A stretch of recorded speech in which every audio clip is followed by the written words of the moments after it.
find ABC, CBS, NBC, and even PBS on your local TV dial, but chances are you've never listened to or seen the largest American radio and television network.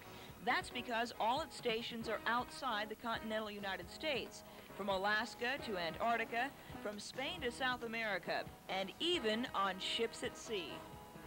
We are located in about 22 countries and territories in virtually every corner of the globe, and that includes the Antarctica, it includes Alaska, it includes practically all the major continents. Colonel Floyd McBride is the officer in charge of the American Forces Radio and Television Service, a network set up specifically for U.S. servicemen and women and their families in remote outposts around the world. We provide both radio and television entertainment and news material in a variety of formats. On the radio side, we provide both AM and FM types of program services, music services that reflect the contemporary sounds being heard on American radio stations. On the television side, we provide in videotape, both half-inch and three-quarter-inch formats, all of the top popular entertainment, news, variety, religious, and sports programs, again, that would be available if they were here at home. AFRTS started during World War II with a few record players and public address systems, and now has more than 800 radio and television stations operated by the armed forces. But don't think the programs are military propaganda or old movies. The daily schedule reads like a who's who of Nielsen ratings hits. Well, you could take probably any top drama or sitcom currently showing in the top 50, and the last time we ran a specific check, I think we were providing something like 47 or 48 of those. So it's all categories of current, contemporary, popular programming. The list includes shows like 60 Minutes, 8 is Enough, Primetime Saturday, and Sesame Street. AFRTS Director for Programming, Jack Brown, says the network pays a fee for using the shows, but it's a lot lower than a commercial station would pay.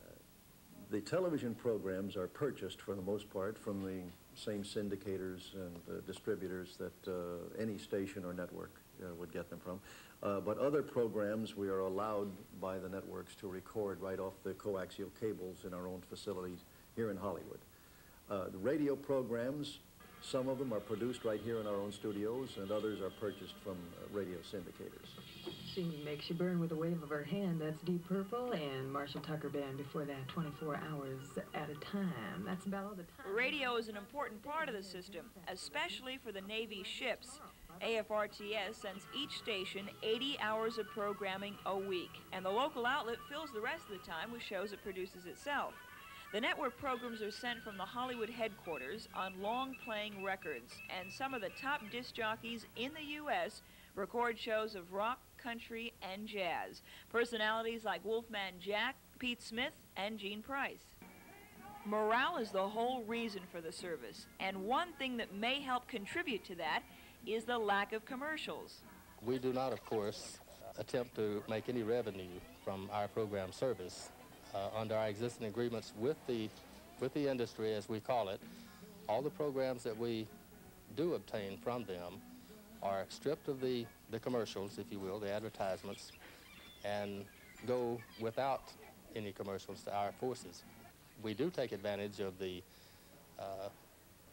chance to put in some pieces of information that we believe will be useful to the service person around the world, information that concerns his career, his pay or benefits, or other programs designed to support him and his or her family in the service. We insert some of these into the programs where we have taken out the commercial.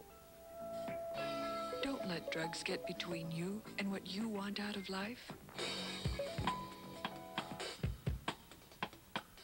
AFRTS headquarters is the center of a global web of stations, but there are only a couple of radio studios and no television studio. Most of what goes on here is recording and editing, both for radio and TV. Master videotapes from the commercial networks are transferred to dozens of cassettes at a time, packed into special boxes and mailed to more than 50 circuits. A circuit might consist of 5 or 6 stations in an area of the world, and when one airs its tapes, it passes them on to the next one down the line until they finally come back to Hollywood. You all set for CBS Newspeak? Television news and sports shows are sent directly to stations because they're so timely. Radio news and sports are carried live. Now, you may have heard an announcer say that a program was being broadcast to our armed forces overseas, and now you know that it's done through AFRTS. What's next for the American Forces Network? Construction is already underway on new radio facilities, and outside, a huge microwave satellite dish is in place, so the network can beam its television programs directly to the stations, and someday, even live shows to ships at sea.